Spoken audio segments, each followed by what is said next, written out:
coming to question number 1, and here we have given an equation, and it says that 1 kg steam at 200 degree centigrade is equal to H plus 1 kg water at 100 degree centigrade, and we need to calculate the value of H from this given equation. So the thing is, we need to compare the total heat content in both the equation. So here we need to take care of the energy content of both 1 kg steam at 200 degree centigrade and 1 kg of water at 100 degree centigrade. So let us say my starting point will be 0 degree centigrade water. So let us start from 0 degree centigrade in the water state. So here, if I have 1 kg of steam at 200 degree centigrade, then let us start from 1 kg of water at 0 degree centigrade, and I need to convert it into 1 kg of steam at 200 degree centigrade. How?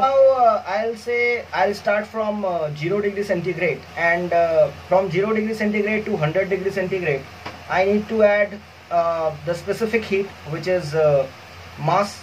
Let us convert it into gram. So 1 kg is equal to 10 raised to the power 3, that is 1000 gram, into specific heat of water, which is 1 calorie per gram per degree centigrade, into the change in temperature. So from 100 minus 0, I can get 100. So by supplying that much amount of heat, I can convert 1 kg of water into 1 kg of water from 0 degree centigrade to 100 degree centigrade. Now I need to supply the latent heat, and that will be mass is 10 raised to the power 3 gram, and latent heat of vaporization for water is 540 calorie per gram. And then I need to add the specific heat of steam, for which I will say M is 10 raised to the power 3. Specific heat of steam is 0.5 calorie per gram per degree centigrade, and change in temperature is 200 minus 100, and that is equal to H plus 1 kg of water at 100 degree centigrade. So again I will start at 0 degree centigrade. So I will say it is mass is 10 raised to the power 3 into specific heat of water is 1, and change in temperature is 100 minus 0. So that is the amount of heat required to convert 1 kg of water from 0 degree centigrade to 1 kg of water at 100 degree centigrade. So I can solve this equation to get the value of H. So let's do this. Let us see, this term is common both sides, 10 raised to the power 3 into 100. Here also 10 raised to the power 3 into 100. It is common. Now I can say my H is equal to this thing. So I can take 10 raised to the power 4 as common. So I get 54 from here. And it is also 10 raised to the power 3, and here I will get 100. So 10 raised to the power 4 is in common. So 0.5 into 10 is remaining. So it is 5. And from here I can see that H is equal to 59 into 10 raised to the power 4. So I can say H is equal to 590 kilocalorie, and that is the answer for this question.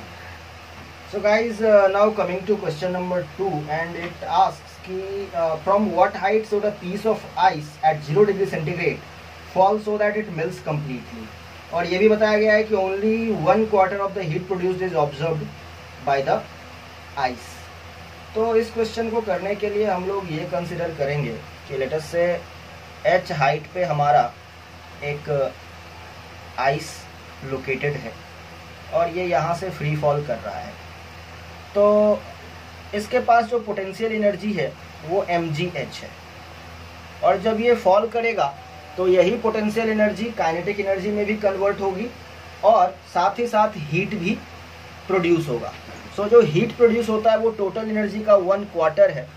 So we can say that heat produced is equal to U/4, which is mgh by 4. and we need to calculate the value of H, for which the ice completely melts. And for that I'll say that this Q should be equal to mass of the ice into latent heat of fusion. So latent heat of fusion, let us say Q is equal to mgh over 4 is equal to m into latent heat of fusion is given in the question, and that is 3.4 into 10 raised to the power 5. So I can cancel this m. The value of G is 10, so let us say H is equal to 3.4 into 4 into 10 raised to the power 5 divided by G, which is 10 again. So so the value that we are getting from here is 13.6 into 10 raised to the power 4 meter. I can give 10 here, so I can convert it into 136 into 10 raised to the power 3 meter, which is kilometer. So the value of H is coming as 136 kilometer, and that is the answer for question number 2. So guys, now coming to question number 3. Here I have got a copper cube, and it is sliding down an inclined plane with angle of inclination 37 degree, and its speed is constant. So I need to calculate the increase in temperature as the cube moves down by a distance of 60 centimeter, and I know the value of specific heat of copper, and that is 420 joule per kg Kelvin. That is given in the question. Now let us make a free body diagram to understand the motion of the copper cube. So I'll have one force of weight, which is mg, another force will be normal, and another force will be of friction. Now mg will have two components. One component will be opposite to the normal, and that will be equal to mg cos 37 degree, and another will be equal to mg sin 37 degree. Now since the copper cube is moving with a constant speed, that's why along the inclined net force should be balanced. I mean to say that friction should be equal to mg sin 37 degree itself. Now the work done against the friction will be converted into heat here. So I'll say work done against friction,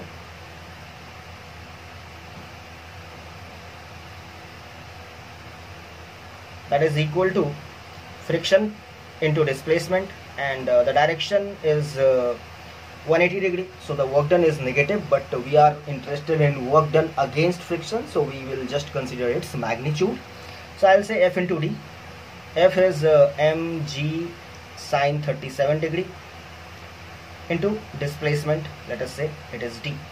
Now this will get converted into heat, so it is Q, and from specific heat equation I can say Q is equal to ms delta T. Let's use it. I'll say mg sin 37 degree into D is equal to ms delta T. I can cancel this m, and I can say delta T is equal to g sin 37, which is 10 into sin 37 is 3 by 5 into D, which is 60 centimeters, so let me write 0.6 meter, divided by S, which is 420. So let me say 5 to the 10, so it is 6 into 0.6, which is 3.6 divided by 420. So it is coming as 6 by 7 into 10 raised to the power minus 2, and as we solve it, we are going to get 0.857 into 10 raised to the power minus 2. So I can write it as 8.57 into 10 raised to the power minus 3 degree centigrade or Kelvin. That is the increase in temperature of the copper cube, and that is the complete solution for question number 3. So students, now coming to question number 4, और इस question में हमारे पास 10 gram ice दिया है at -10 degree centigrade, 10 gram water है at 20 degree centigrade, and 2 gram steam है at 100 degree centigrade, और इन तीनों चीज़ों का एक मिक्सचर है और हमसे इसका फाइनल इक्विलिब्रियम टेम्परेचर पूछा जा रहा है. तो सबसे पहले हम लोग ये देखें कि अगर मेरा 10 gram ice minus 10 degree centigrade से कन्वर्ट होगा in 10 gram ice at 0 degree centigrade, तो इसमें हमें कितना हीट सप्लाई करना पड़ेगा। So Q will be equal to, यहाँ पे स्पेसिफिक हीट इन्वॉल्व है, will write MS delta T। तो M हो गया 10 gram, specific heat of steam is 0.5 calorie per gram per degree centigrade, into change in temperature, -10 से आप 0 पे आ रहे हैं, सो चेंज इन टेम्परेचर 10 हो गया। और इसको अगर हम लोग कैलकुलेट कर लेते हैं then we will get 50। So it is 50 calorie का जो हीट है वो रिक्वायर्ड है। इसके बाद आगे बढ़ते हैं और बात करते हैं कि अगर मेरा 10 ग्राम आइस कन्वर्ट होता है from 0 degree centigrade to 10 gram of water at 0 degree centigrade. So let us convert it into 10 gram of water at 0 degree centigrade. इसके लिए हमें लेटेंट हीट देना पड़ेगा and I will say Q is equal to mass into latent heat of fusion. तो हमारे पास जो मास है वो 10 ग्राम है, into latent heat of fusion जो होता है वो हमारे पास 80 होता है। So it is 800 calorie. तो हमें 10 ग्राम आइस को -10 डिग्री सेंटीग्रेड से 10 gram of water at 0 degree centigrade तक कन्वर्ट करने के लिए 800 + 50 दैट इज 850 कैलोरी हीट की जरूरत पड़ेगी। और ये हीट आएगा कहाँ से? ये स्टीम से आ सकता है। सो let us convert this steam. तो हम लोग ये बोलते हैं कि 2 ग्राम स्टीम को अगर हम लोग कन्वर्ट करना चाहते हैं 2 ग्राम वाटर में, temperature keeping same at 100 degree centigrade, तो इसके लिए हमें कितना हीट इवॉल्व मिलेगा, कितना हीट हमें ऑब्टेन होगा। तो यहाँ पे अगेन ये latent heat of vaporisation involve है। So I will write M into latent heat of vaporisation. Mass है 2 ग्राम और लेटेंट हीट ऑफ वेपराइजेशन जो होता है वो होता है 540। तो यहाँ से हम लोग कह सकते हैं इट इज़ 1080 कैलोरी। ये हमारे पास जो हीट है वो आ रहा है by converting 2 gram of steam from 100 degree centigrade to 2 gram of water at 100 degree centigrade. हमें 10 ग्राम आइस को 10 ग्राम वाटर में कन्वर्ट करने के लिए 800 + 50 850 कैलोरी की ज़रूरत है। तो हमें कितना हीट बच जाएगा उसकी बात मैं कर रहा हूँ। तो लेट अस से हमारे पास है 1080 कैलोरी हीट अवेलेबल है by converting steam into water, और हमें आइस को वाटर में कन्वर्ट करने के लिए 800 + 50 कैलोरी की ज़रूरत है। So it is 1080 minus 850 and it is coming as 230 calorie. Now we will ask कि क्या 10 ग्राम वाटर को 20 डिग्री सेंटीग्रेड तक लाया जा सकता है by using this much amount of heat. तो let us ask this question कि 10 ग्राम वाटर को 0 डिग्री सेंटीग्रेड से 20 डिग्री सेंटीग्रेड तक लाना है, इसके लिए हमें कितना हीट चाहिए। अगेन यहाँ पे स्पेसिफिक हीट इन्वॉल्व है। So I will write MS delta T। Mass हो गया हमारे पास 10 gram, specific heat of water is 1 and delta T is 20। So it is 200 calorie. तो 230 हमारे पास बचा हुआ था और 200 कैलोरी हमें चाहिए, ऑब्वियसली अवेलेबल है। तो कहने का मतलब अभी हमारे पास 10 ग्राम वाटर है at 20 degree centigrade. 10 gram water at 20 degree centigrade जो हमने बिगिनिंग में लिया था उसको मैंने हाथ नहीं लगाया, तो ये भी हमारे पास बचा हुआ है। और हमारा जो स्टीम है 2 ग्राम वो कन्वर्ट हो चुका है 2 gram of water at 100 degree centigrade पे।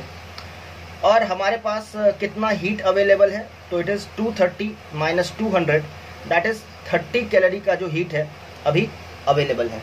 अभी हम लोग कैलोरीमेट्री का इक्वेशन यूज करेंगे कि total heat loss equal to total heat gain, और वहाँ से हम लोग फाइनल टेम्परेचर पता करेंगे। तो हमारे पास 10 gram plus 10 gram that is 20 gram water है एट 20 डिग्री सेंटीग्रेड है। लेटर से फाइनल टेम्परेचर जो है वो T हो जाता है, तो वी विल से कि कितना हीट रिक्वायर्ड है। तो 20 मास हो गया, specific heat of water is 1 into delta T के लिए फाइनल टेम्परेचर में T बोल रहा हूँ, और जो इनिशियल टेम्परेचर है वाटर का वो 20 डिग्री सेंटीग्रेड है। So that is the heat required. और 100 ग्राम और यहाँ पे हमारे पास जो 2 gram water at 100 degree centigrade है उसका टेम्परेचर नीचे आएगा फाइनली T तक, तो उसमें हमें कितना हीट मिलेगा। तो उसके लिए मैं लिख रहा हूँ 2 into specific heat is again 1 into change in temperature is 100 minus T, और पहले से आपके पास प्लस 30 कैलोरी का जो हीट है वो अवेलेबल है। तो इस इक्वेशन को सॉल्व करने से हमें टी की जो वैल्यू मिलेगी वो मेरा फाइनल टेम्परेचर हो जाएगा। So let us solve it. It is 20T minus 400 is equal to 200 minus 2T plus 30. Let us bring 2T this side, so I'll get 22T is equal to 400 plus 200 600 plus 30 630. So finally the temperature is going to be 630 by 22, and it is coming as 315 by 11 degree centigrade, and that is going to be the final temperature of this mixture, and that was the complete solution for question number 4. So guys, coming to question number 5, और यहाँ पे हमें 3 solid metals के बारे में बात किया गया है, A, B और C, और ये बताया गया है कि A needs 200 joule for melting 4 kg, B needs 300 joule for melting 5 kg, and C needs 300 joule for melting 6 kg. और इनका जो लेटेंट हीट ऑफ फ्यूजन है उसका ऑर्डर हमसे पूछा गया है। तो सबसे पहले हम लोग तीनों का लेटेंट हीट ऑफ फ्यूजन निकाल लेते हैं। तो अगर A की बात करें तो it is going to be 200 joule by 4 kg, so it is going to be 50 joule per kg। ये हो गया A का लेटेंट हीट ऑफ फ्यूजन। अब अगर B की बात करते हैं तो B 300 जूल रिक्वायर करता है 5 kg के लिए, सो आई विल से 300 joule by 5 kg, so it is 60 joule per kg। ये हो गया हमारे पास B का latent heat of fusion. Similarly अगर हम लोग C की बात करें तो हम लोग देख सकते हैं कि 300 joule is required for melting 6 kg, so I will से 300 बाई 6, ये इसका लेटेंट हीट ऑफ फ्यूजन हो गया, and it is again 50 joule per kg। तो हम लोग यहाँ से ऑर्डर बता सकते हैं कि LB जो है वो सबसे ज़्यादा है और LA and LC they are equal. तो that is the order of latent heat of fusion among A, B and C, and that was the explanation for question number 5.